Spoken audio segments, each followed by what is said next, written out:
Well, hello there. In this video we'll check the FX 6300 and see how it performs in games and benchmarks in 2020. For the test configuration I'm using the FX 6300 at stock speeds, cooled with 360mm liquid cooler. The CPU will do just fine with stock coolers, but if you're planning to overclock I highly recommend high-end air or water coolers.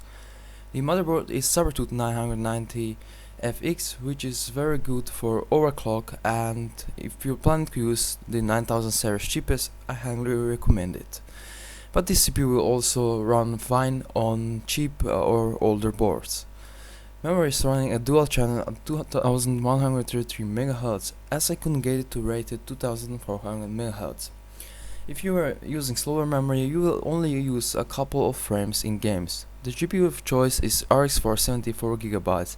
Pairing this CPU with faster GPU is pointless, as it already bottlenecks RX 470 in some games. So now let's jump to benchmarks. I also included the i5 4570 and the i7 6700K clocked at 4.6 GHz, which represents the low end.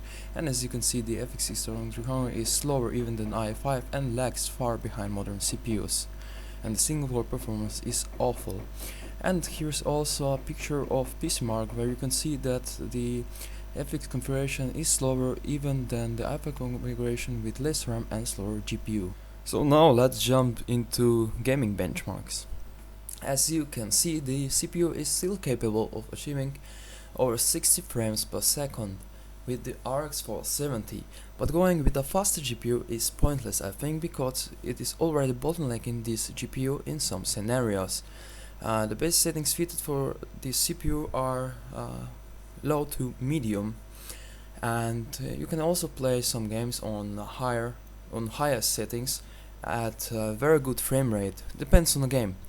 And for that old CPU it's a good performer, but it's usually the 1% and inconsistent frame performance because of dips that make this CPU bad choice for gaming. To solve that, we can of course overclock the CPU, and if we overclock the CPU we can get a couple frames more and more steady performance, and it's also a bit faster for other tasks, as you can see.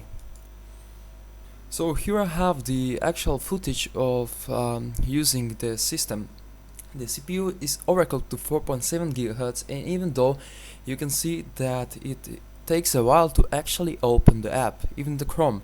And if we go to heavier apps like Excel, Word, it also takes a long time, and especially with games. I launched the M1 2018, and as you can see it's still not launched. And it will take another 2 minutes to actually get into the game, even though the CPU is overclocked.